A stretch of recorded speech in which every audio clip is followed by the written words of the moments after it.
Welcome to USTC360. I'm Ginger Chang.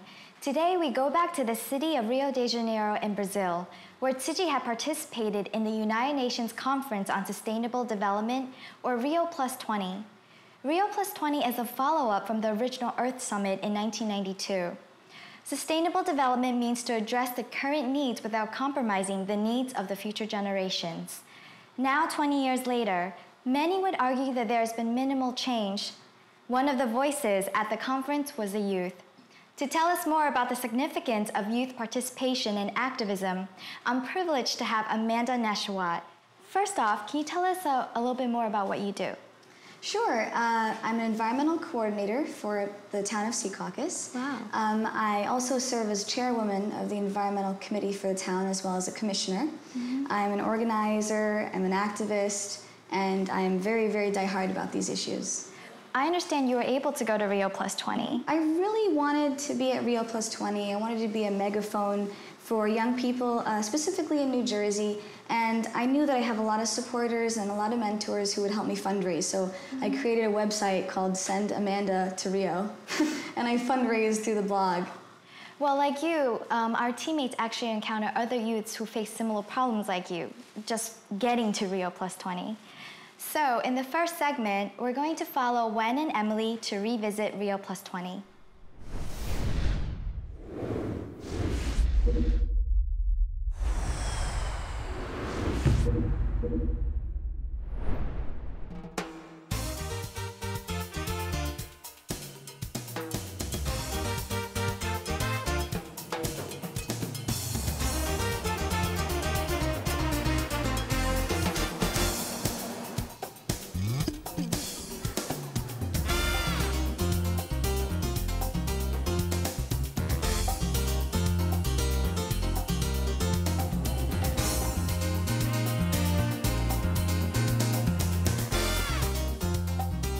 I'm attending the United Nations Conference on Sustainable Development as a youth representative. We got to go into the plenary hall, which is where all the member countries, member states, meet and debate. 20 years ago, the Earth Summit put sustainable development on the global agenda. Yet, let me be frank, our efforts have not lived up to the measure of the challenge. For too long, we have behaved as though we could indefinitely burn and consume our way to prosperity. Today, we recognize that we can no longer do so.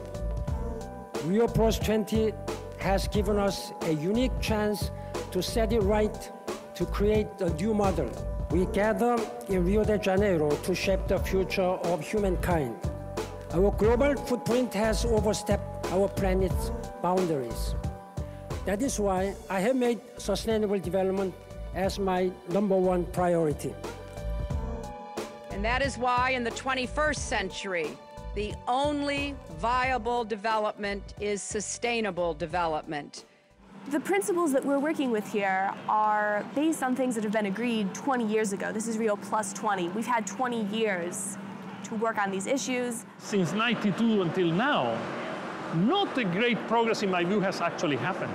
A lot of my life trying to campaign on issues that I think really worry myself, the concern about global warming. People are here, nearly 70,000 people, so it has a lot of good energy here. 就像今天的开幕式，从外太空走进来。 Greetings from the International Space Station. Looking at Earth from space, we cannot help but admire the beauty of our home planet. We salute all of you who are working together to chart a more sustainable future for planet Earth and the billions of people who live on our beautiful home in space. The crew of the International Space Station wishes you success in your important work that will help ensure a bright future for our one and only planet Earth. You know, I think that youth actually do have a voice at this conference. One of the very first people to address the plenary at the beginning of the conference was a 17-year-old from New Zealand. Thank you, Secretary General and leaders, for the opportunity to address this plenary. Today, in this moment, I'm all children, your children, the world's 3 billion children. Think of me as half the world. You have 72 hours to decide the fate of your children. And I start the clock now. Tick, tick, tick. When I attended a side event that attracted my interest, and the Secretary General Ban Ki-moon happened to be there. His #1 priority is sustainable development. Muhammad Yunus, the founder of Grameen Bank, who was a Nobel Peace Prize winner, as well as Ted Turner, as well as Dr. Jeffrey Sachs, famous economists, were all there.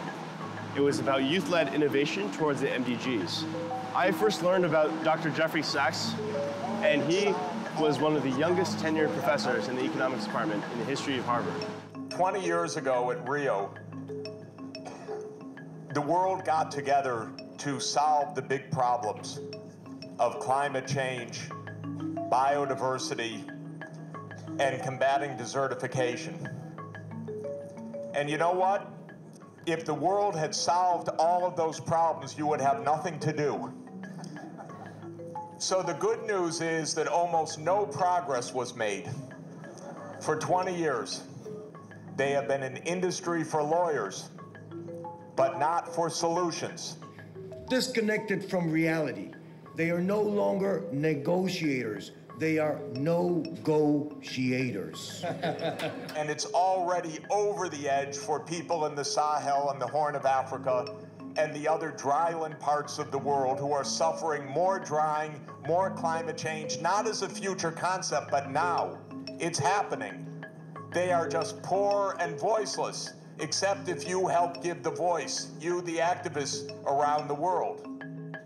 Not only has it been an extraordinary commitment of time and of energy on our part, but it's also an extreme financial commitment. Some of us have scholarships from our university, but some of us are funding this totally out of pocket. So this is a tree of vision for the future, visions from children and youth from around the world that have been brought in.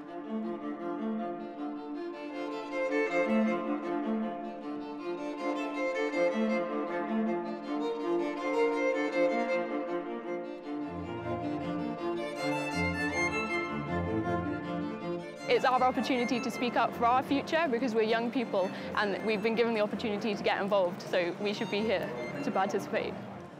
We're extremely limited in how much participation we can have, but what we can do is have these awards like Fossil of the Day, is write policy briefs and blogs and make it clear. Fossil of the Day awards the country who's doing the least, the most to block policy to stop the current climate crisis.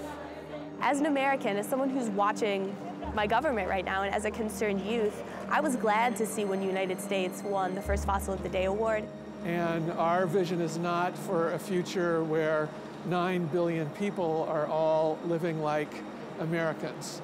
The first 2 days have passed recognizing the United States and Canada for their continued resistance to progressive and aggressive policy. I think they absolutely deserve this award, dubious award, shaming.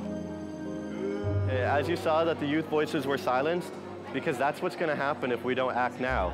We cannot have the youth voice silenced. We need to stand together, and we are innovating, we are creating, and we're implementing. And I think that the show of youth here is, throughout all of Rio+20, is this voice of the people.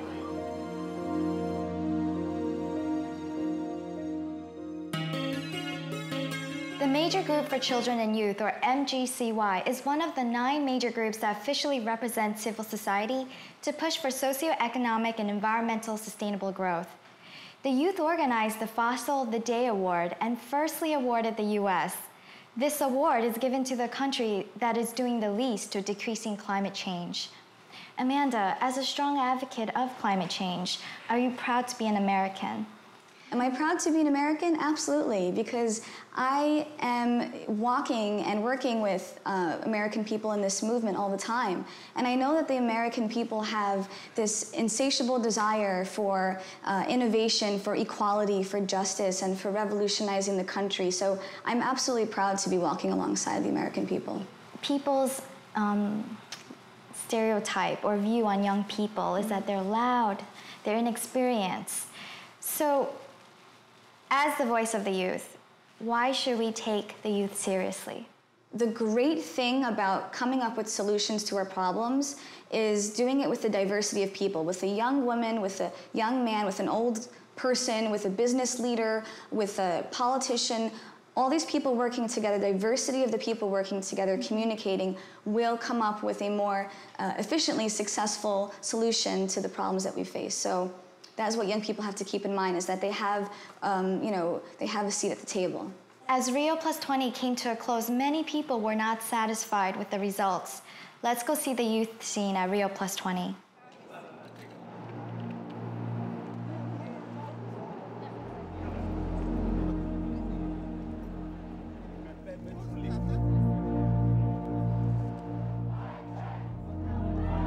In support of sustainability, more than 200 business commitments were announced. Over the next decade, we expect to provide $175 billion. China will help other developing countries train managerial and technical professionals for ecological preservation. We have coalesced around an outcome document that marks a real advance for sustainable development. We know this is one of the most pressing matters of our time. Let us match words with actions. Our scarcest resources is time. It is running out. At the end of the day, we go through life with a plan A or a plan B. There is no planet B. We need to get this one right. Sustainable development unites North and South, East and West. Sustainable development is about you, about me, about today's youth and tomorrow's children.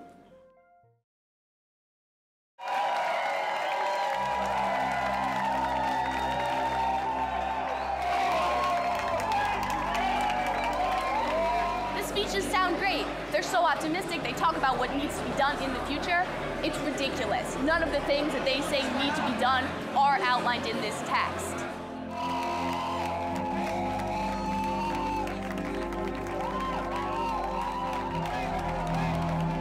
So this is a people assembly. It's a civil society being inside since now 10 days in these negotiations, but are feeling extremely frustrated with what is happening. We realize that all the points we had tried to push for, to explain that those were real solutions for us, they have all been removed from the document. And to see all of that work come crashing down because people can't agree on an ambitious text is embarrassing. It's embarrassing for us, it's embarrassing for them, it's embarrassing for everyone involved in this process. To have to go home and say we have failed yet again. If they do not accept our voice, then we try to voice it in different manner. It's unacceptable for us. That's what you see behind us, is a protest against that. They came together about an hour ago to really show the United Nations that this process has failed to deliver the type of solutions we need. We've had 20 years of failing to enshrine the basic rights of all to water, to food, and to basic human rights. I said that this is the outcome, which no one is happy, but my job and our job is to make everybody equally unhappy. The only prosperous, sustainable economy is an inclusive economy. How we unleash the talent and energy of young people. Mr. Secretary General, you're thinking about bringing young people into the United Nations. I applaud it too. You cannot beat the speed of the young people today. We are making barriers after barriers so that they cannot get in. I see young people's role here as providing that vision for what we are working towards. And we see that young people really struggle to find their voice and to be heard there. And if we could find ways, whether that is through including young people on official member state delegations.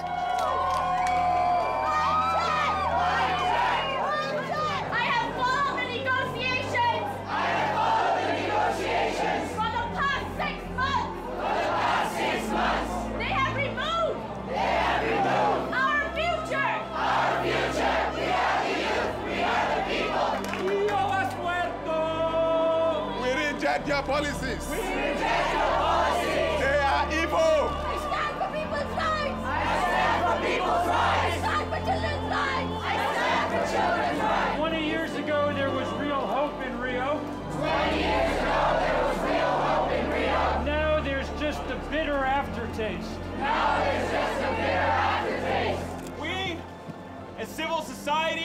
reject this text.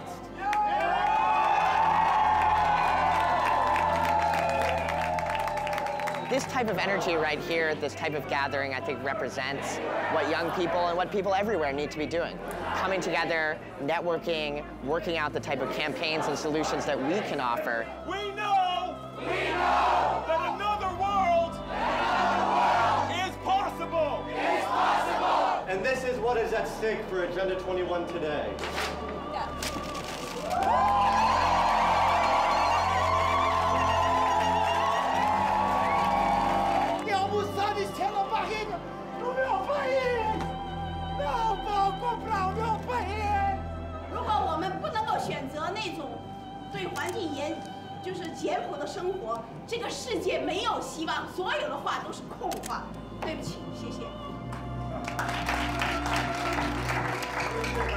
Sustainable development at the core of your generation's challenge.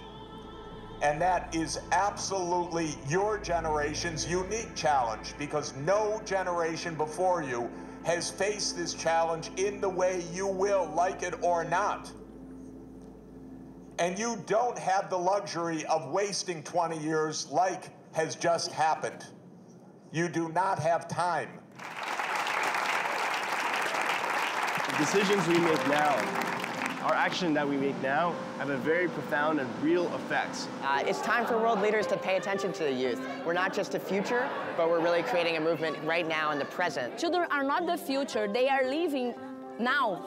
They have many things to say, children from different parts of Brazil, and they are working hard to write a letter. By being vegan, by driving hybrid cars and other actions as well. Because meat production takes a lot of toll on our earth. Like this. Hello, everything here is recycled. It's not about future generations, again, elder generation, but it's about working all together. Let us make Rio our legacy, a foundation that future generations can build on. Like most of you in this chamber, I'm also a father and a grandfather. And like you, I want a world where our children, our succeeding generations, can prosper and be happy. A world where all people can have a decent job and live with dignity. A world where everyone can breathe clean air, drink safe water, and have enough to eat. 僕は世界中を回りました。それで大人から老若男女全部取りました。それでやはり未来、本当に子どもたちの笑顔の笑顔は未来の希望強くて、本当に未来は子どもたちの笑顔だということに到達したんです。北京オリンピックでチャン・イーモン監督と仕事をしました。北京オリンピックの開会式にこの笑顔を花を咲かせました。この笑顔は、被災地の笑顔です。日本の東北の津波にあった笑顔です。負の遺産の大きいところほど笑顔は美しい。マイナスが強ければ強いほど笑顔は美しい。だからこの笑顔は希望と勇気を与えるんです。この子どもたちの笑顔を大切にするために大人たちは自分のことを考えるのではなくて、会議で終わった後にみんな疲れたけど、これを見たら何か見えた。だからやはりこれを見たらあんまりもう自分たちのことではなくて、本当に地球のことを考えるべき。We trust you in the next 72 hours to put our interests before all other interests and boldly do the right thing. Are you here to save face, or are you here to save us? Thank you. The winner of the Date with History competition posed the question, are you here to save the planet, or are you here to save face? I would argue that governments have neither saved the planet nor saved face. It's more cumbersome, and I don't think we'll get very far. I'm pessimistic about how the future will be after this conference. I am hopeful, yeah. I think if you're not hopeful, then there's no point in being here. 350.org is an international climate change campaign that's connecting thousands upon thousands of young people in over 180 countries around the world. We've organized big global days of action with over 5,000 events. At every level, we've seen that the power of young people is driving this movement in new ways. They've figured out how to use Twitter, use Facebook, not just to do online action, but connect offline action in countries around the world into a really vibrant and powerful movement. Wonderful thing about the internet, people now have a way of campaigning on issues like this. Young people over the next 2 to 3 years really can transform the entire world and help push our governments to do the type of action necessary. I'm still leaving optimistic about the people here. Power to the people! Events like the one behind me show that people all around the world are finding new ways of connecting and building a movement together.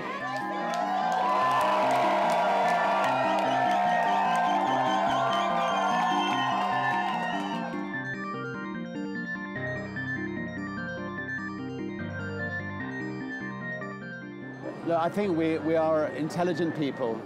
Think big, we can protect this beautiful Earth. I'll be going to space next year. I look forward to looking back at this beautiful Earth and knowing that it's going to be secure for the future, and it's up to all of us to make sure it is. Welcome back.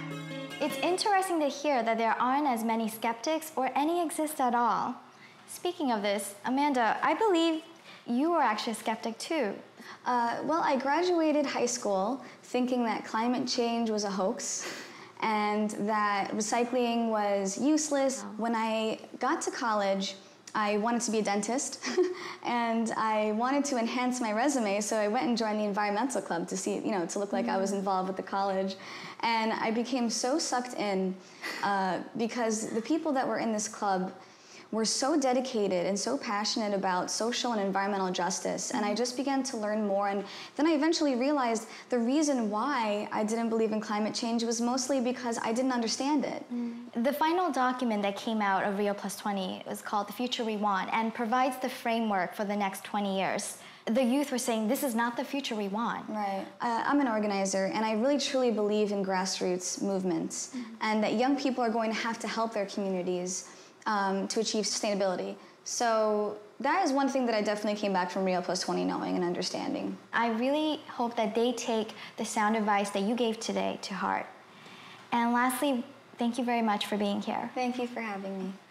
And for those of you at home, I hope you enjoyed today's presentation, and I'll see you next week.